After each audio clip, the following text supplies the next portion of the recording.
WhatsApp, LinkedIn, Instagram, Snapchat, Facebook, Netflix. I'm sure there must be others. Notifications pinging all the time. Text messages all the time. Distractions all the time. People just can't be alone anymore.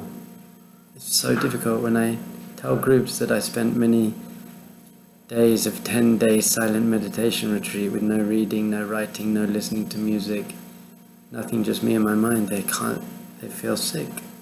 They can't believe it. Don't you go crazy? And I'm like, yeah, look at me, I'm a bit crazy.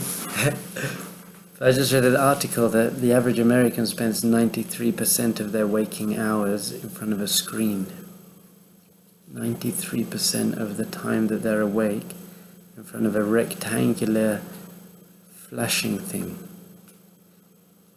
I said to this group, how long after you wake up before you check your phone? And not just to turn off your alarm, it's like the first thing I do. Instagram, I need to see the photos of my friend's cousin's sister in Cyprus eating a pizza. And what's the last thing before you go to sleep? Check my something. It's an amazing thing. Distractions the whole time. And most of the things, unfortunately, that we're looking at on the screen, like I say, we've got TED Talks and we've got Shirim and hopefully looking at things, but many things is like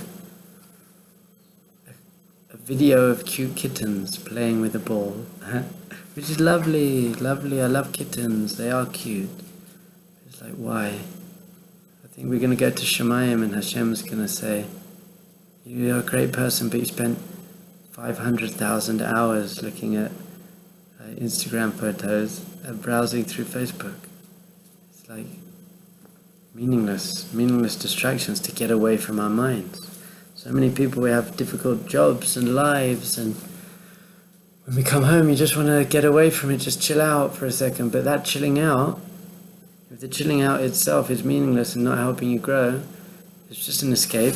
And then in the morning you wake up again to the same life. You haven't changed, nothing's changed, and then you have to escape again. So what we say is, firstly, we should fill our lives with meaning all the time, but also when we need to retreat, when we need to get away from that life, don't retreat into mundane and meaningless things. Retreat into real things. Learn how do you deal with stress, anxiety. How are you dealing with negative character traits with your mind? How are you doing that? How do you become mindful? So that when you go back into that life you have to go into, and you have to do your job and support your family and do things in the world, how can you do it in a mindful and conscious way so that even that becomes meaningful? Everything in your life can become meaningful and you're not distracting yourself the whole time. It says in Bilvavi Mishkan Evna that really man was created alone. We were created alone. We were meant to be alone, and people can't be alone anymore.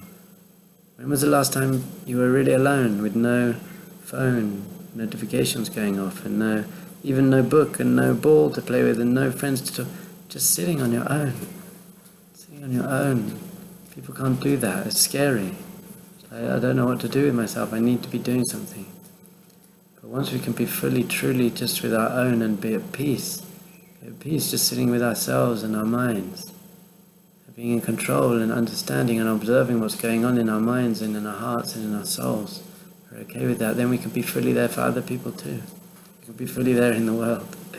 That's what we're meant to be doing. Everything's meant to be meaningful. We're fighting against meaningless. Esav, Yaakov and Esav, it was a fight against temporary physical pleasures and something more, something meaningful. That's what we try to do. That's our path. Our path is a path of finding consciousness within the acts, within putting my shoes, within putting on my shoes. I put on my right shoe first, loving kindness first, then strength. I wash my hands, right hand first. I say a blessing after I go to the bathroom. I say a blessing before I eat. I speak to my wife in a certain way. I never say bad things about other people. Even when I do chill out and watch the football and have a beer with my friends, It's just so that I need to, sometimes I'm human. I need to relax. Why? So I can go back into it. So that even that has meaning. That has meaning. It all has meaning. We can do it. We can all do it. And this is what we really want. And that's our core. That's there within us. It's in us. There's a flame within us, and it's kind of been crushed and squashed and squished by society, squishing our creativity, squishing our fire, squishing our flames.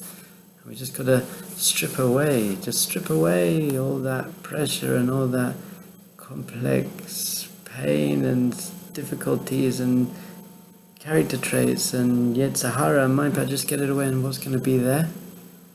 What's going to be there? It's going to be an innately healthy, conscious, blissful, connected, loving, kind, wonderful person. That's who you really are. So let's retreat together back into who we are. Let's retreat into ourselves, and then we can let that shine forth. We're retreating into ourselves, into our own core essential light, so that then we can shine it forth to other people and be spreading light and goodness to the world, to those around us. Shat Hashem.